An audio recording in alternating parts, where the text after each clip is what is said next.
Hey everybody, before I get started, I just want to mention a couple of ways that you can engage with me on a more personal level. I have a few avenues set up and I keep focusing on one, and I figured, why don't I make a short little video talking about all of them real quick before we get into these episodes. So first thing, Patreon. There's a link in the episode description, and every episode description to the Patreon, as well as a video on the feed called Major Announcement that has all the details of what each tier offers and how much they cost. I implore you to check that out. I offer a lot of cool shit for my patrons.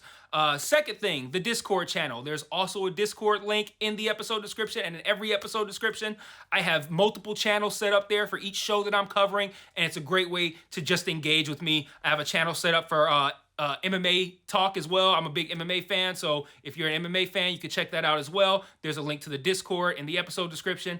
And then lastly, the Facebook and Twitter. Social media. Follow me on there. I post news on there. When I say news, I mean like, hey, I'm stopping covering this show. Hey, I'm starting covering this show. Let me know what you think about this.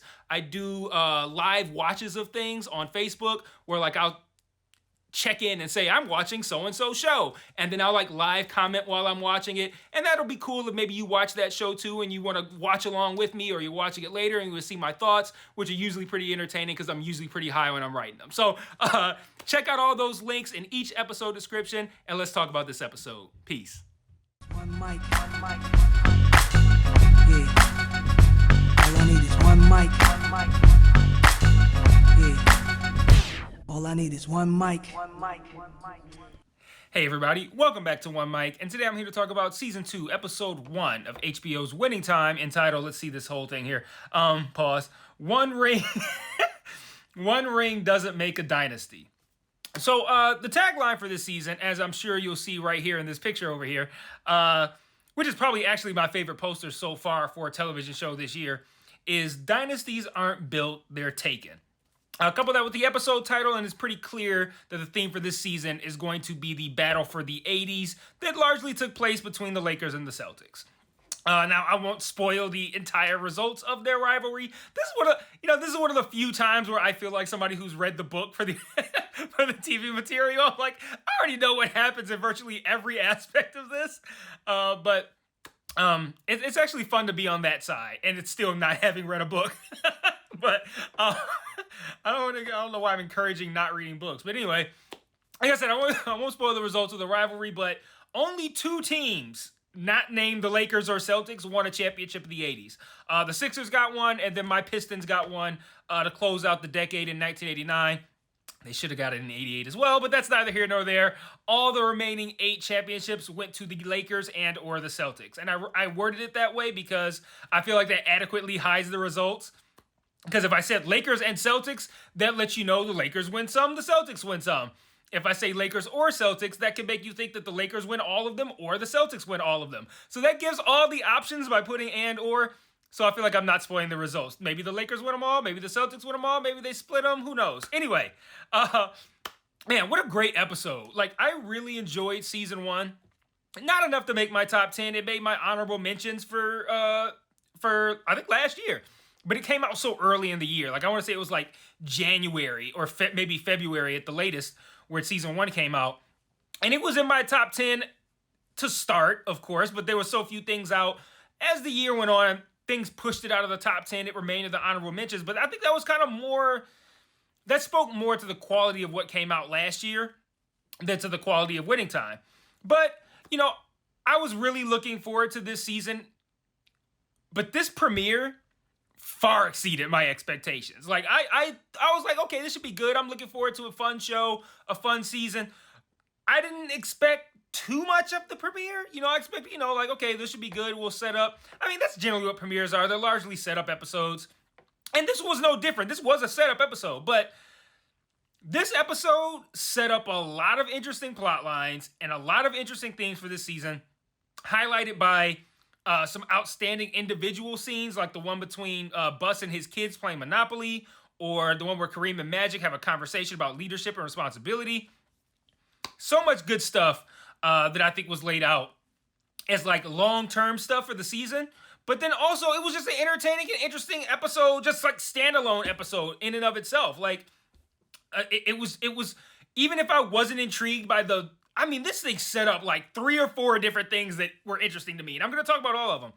But even if it didn't do that, I still found it to be an entertaining episode just alone by itself. So, lastly, I'm also intrigued by the potential of what the season could be. Because I thought this season was going to, like last season, well, I'll talk about it in a minute, but it seems like they might play out the entirety of the Lakers-Celtics rivalry in this season. Which, I mean, that could make for a really good season of television, man. Like, because I was not confused, but, you know, last season was, it was just Magic's rookie year, that entire 79-80 season. And it set up what was going on with the Lakers at that time, leading into the drafting of Magic, as well as what was going on with Buss and several other pivotal characters leading into drafting Magic. And then we play out that season. We see all the personal struggles that existed between Magic and others, ending with the unlikely championship that the Lakers won in Magic's rookie year. So I was kind of expecting this season to cover the next one, the 1980-81 season. So imagine my surprise when we reach the end of this episode and we're already approaching the 1981 playoffs. But I like that, though, because like I said, that could mean we could see the focus of this entire season being the rivalry between the Lakers and the Celtics. And I'm super excited to see that play out over the course of one season as opposed to several. It's also no secret for any of you who are long-term fans of this channel, and for those of you specifically who might have watched my coverage of season 1 of Winning Time, it's no secret that I've been hoping for Isaiah Thomas to appear as the #1 all-time Pistons fan myself. I, of course, want to see my city and my team present in a story in which they belong. But I wasn't expecting it to happen anytime soon. So imagine my yell when Isaiah Thomas himself, the actual Isaiah Thomas, in some old footage of his time in Indiana, does appear in this first episode, in the first episode. Did I say, what the fuck did I just say right now? I'm gonna say, in this episode, in the first episode, what the fuck was that? Anyway, it's a brief moment where Magic's trying to stand on his busted knee, and there's an Indiana game on TV, and they're gassing Isaiah up, and Magically angrily turns it off, and it's a brief moment. And the focus of the scene is Magic trying to stand on his leg and failing, and getting upset about it. That's the main thing. But what I liked about this scene as the #1 Pistons fan of all time is that it told me the relationship between Isaiah and Magic is at the very least on the radar of the show's creators. And that not only does it feel like we're going to go deeper in that respect, but it also feels like Isaiah as a character appearing in the show is now, I think, a lot more likely than I thought it was before I watched this episode. And now it feels like it can happen this season. So, as in this season of television, not during this NBA season that takes place during this first episode. Just for what it's worth, Isaiah is drafted by the Pistons the draft after the season that they're showing right now. So this 1980-81 season, after this season ends, the draft that happens that summer is the one where the Pistons draft Isaiah. So if we enter into the 81-82 season and say like episode 3, Isaiah is now in the NBA. So it's given the relationship that the two of them had, it's and the fact that he appears in this episode, it seems pretty likely that I'm going to get to see Isaiah, and I'm super excited for that. So, but now that I'm done kind of fanboying, let's talk about what this episode did well, and I want to start with the focus on Magic's dick. So, now obviously I don't mean that literally. We don't get like a in focus pin sharp shot of Magic's dick, but it's no secret, and it should be of no surprise, that Magic's sex life is not just going to be the focus of this season, but the show as a whole, obviously. They even set that up at the beginning of season 1, with him getting the diagnosis that if you're watching this and you don't you don't know what Magic is diagnosed with, I don't know what to tell you. Like, I don't even know what made you watch this show. Like, what are you even interested in? We just watch a basketball show. Anyway, we open up the season finding out that Magic has gotten a random non-cookie woman pregnant, and Magic's legal team, led by Steve Harris's Dr. Thomas Day, and a newcomer to the show. I don't think they even say her name in this episode, but she's played by, it's a light-skinned woman. She's played by Brittany Oldford, who I've seen in a handful of things. Nothing I think that really jumps off the screen, but the last thing I saw her in was Dead Ringers. She was good in that. But they recommend that he essentially make this woman sign away any affiliation this kid would have with Magic. And throughout the episode, we see Magic grapple with doing the right thing by this woman and this kid, which you can tell he kind of wants to do. and selfishly thinking of himself. Selfishly thinking of himself is very redundant. But as far as how this could damage his relationship with Cookie and his NBA career, if it got out that he's just out here just shooting everybody's club up. Kareem has a kid in this episode. And there's a great moment where you could tell Kareem got through to Magic when he says he has kids who know number 33's accomplishments far better than they know their own father. And Magic ultimately does the right thing, and he chooses to be in this kid's life. But we also see that he hasn't chosen to give up his old life. In this episode, not only do we find out that he impregnated a random woman, but we also see him having sex with the exact same female advisor that's played by Brittany Olford, who in the scene where we learn that he's having sex with her, we also learn that she's married. So he's fucking, like, they don't just say, like, hey, he's got a random kid by some random woman, but he's not only, he's also fucking someone who's close to him, and she's married. And then, of course, we could probably assume he's not wearing a condom, because that's what Magic does, baby. And we also see it with another random woman as well.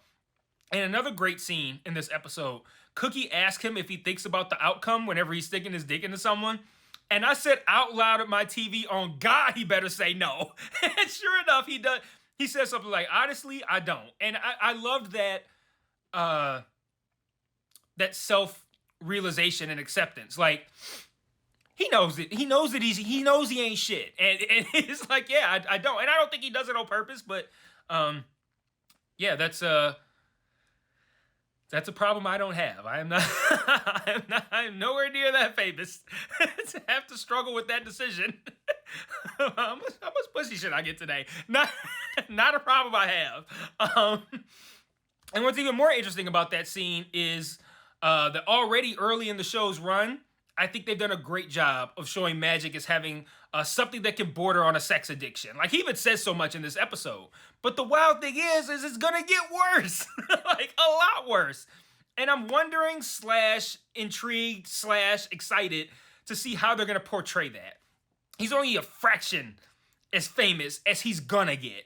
And the relationship between him and Cookie right now is incredibly strained. It's barely a like, are they even officially a couple? Like, it's barely a relationship. How is the show going to simultaneously portray those two falling more in love to the point of marriage while he increasingly slangs dick at every woman breathing?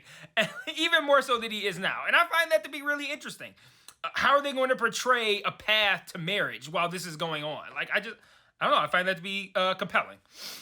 Another big theme laid out in this episode is how Bus is handling his money right now, as well as how he's handling the pressure to repeat championships, by the way. I don't want to use sports terminology that maybe some of you might not be familiar with. But in this episode, they open it talking about how difficult it is to repeat, and there's a scene where Bus kind of snaps on everyone for even leaving the door open to them not making the playoffs. But the most interesting stuff was the money, because I'm really not sure where this is going. Like, I feel like I know, like I said, I feel like I've read the book almost. I don't know where they're going with what Bus is doing with money. So he talks about wanting to give huge contracts to the starters, like adding on zeros and shit. Like, they're like, one of them makes $35,000. He's like, add a zero on. Like, what?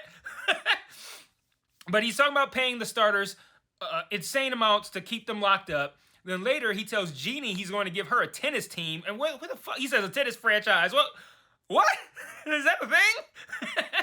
And he promises horses and a soccer team to his sons. And you think Claire, you remember Claire from last season, you think she'd be upset and would advise against this. She's even rolling her eyes during this whole announcement about Bus hemorrhaging all of this money. But she says she's on board after he explains his plan. He's like, I'm going to take a second mortgage out. It's going to give me $1 million. I'm going to use that to pay the players, and buy the team. And then now that's going to create additional income streams. And she's on board, but it's also because she has a financial investment in the success, which I would think would make her a little bit more wary. But she's on board. And I don't know about Jerry Buss's non-Lakers ventures, but he's coming off to me really reckless right now, and I've never heard of a successful Jerry Buss-owned tennis franchise, soccer team, or thoroughbred. So I don't know where this is going, but I feel like somewhere not good that I'm very interested to see. And that will be an aspect of the show that I don't know anything about. Like, I don't know if he makes a bunch of tragic financial decisions that bring him on the brink of ruin, that'll be news to me. So on the court, Magic wants to focus on a system that we all know as the Showtime Lakers today.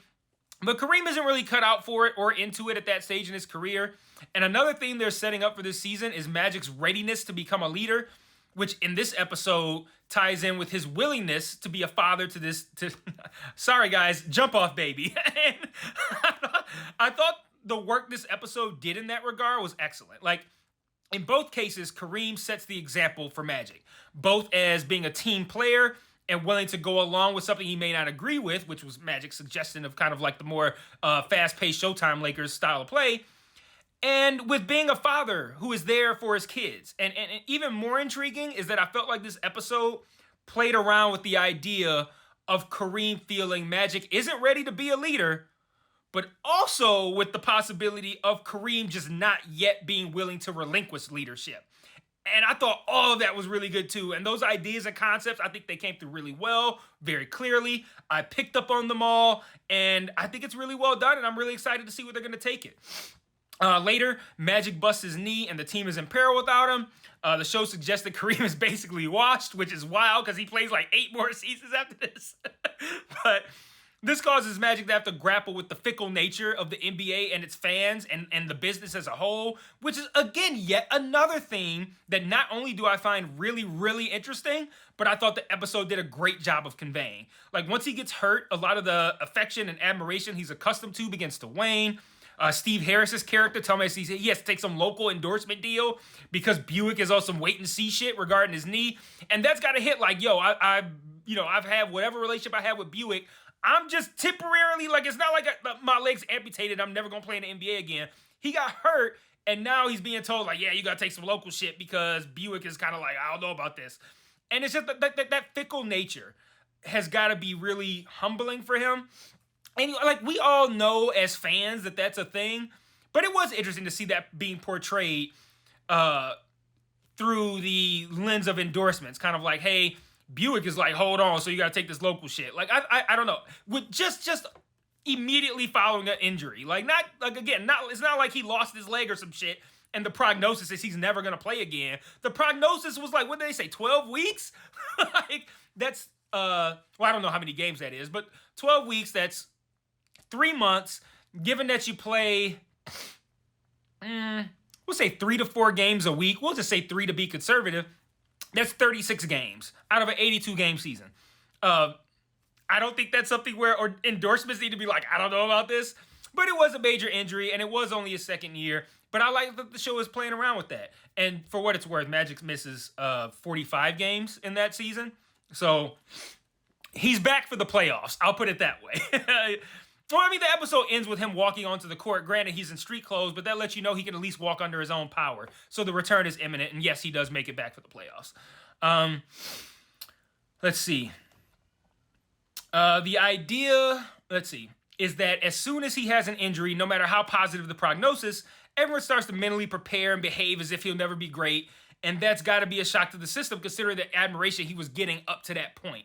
So the lipstick kiss that the woman that refused to finish him off, the kiss starts to talk. And it tells Magic this story of a Knicks player that I've never heard of, who was drafted second, hurt his knee in his first preseason game, and was never the same.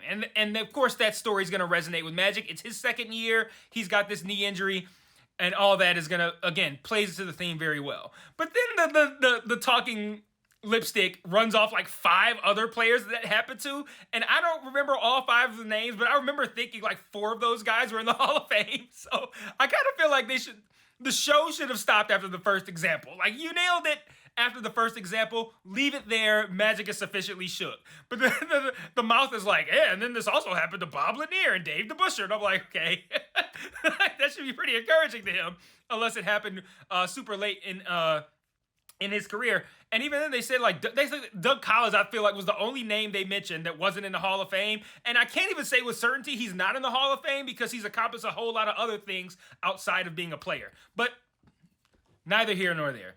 Lastly, I want to talk about that great Monopoly scene that I mentioned earlier with Bus and his kids. Great stuff from John C. Reilly in this scene, because he elevated a scene that on paper I probably would have rolled my eyes at. Because I'm looking at that like, oh, wow, a scene where a businessman takes Monopoly too seriously? Wow, that's really fucking imaginative, right? But they had him take it way too far.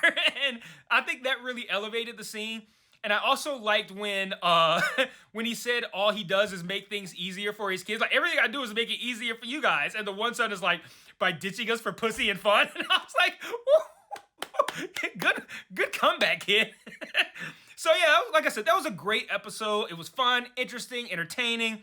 And I think it did a great job of handling the setup of what I think is some pretty interesting and heavy storylines, plot lines, themes for this upcoming season. And like I said, if we play through the entire Lakers-Celtics 80s rivalry this season and it plays out to the caliber that this first episode set up, season 2 is going to make my top 10. Because, I mean, it doesn't help that 2023 has been fairly weak so far as a year. But, I mean, even if it wasn't, this is setting up to be a really, like, if they play out all at this caliber, I mean, and it plays out a lot, this could be a really good season, you guys. So I'm going to close out with a couple of quick thoughts.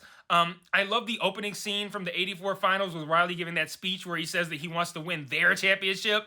And he's like, I want to eat their hearts or some shit like that. I thought that was a cool speech. Also of note, they changed the opening music.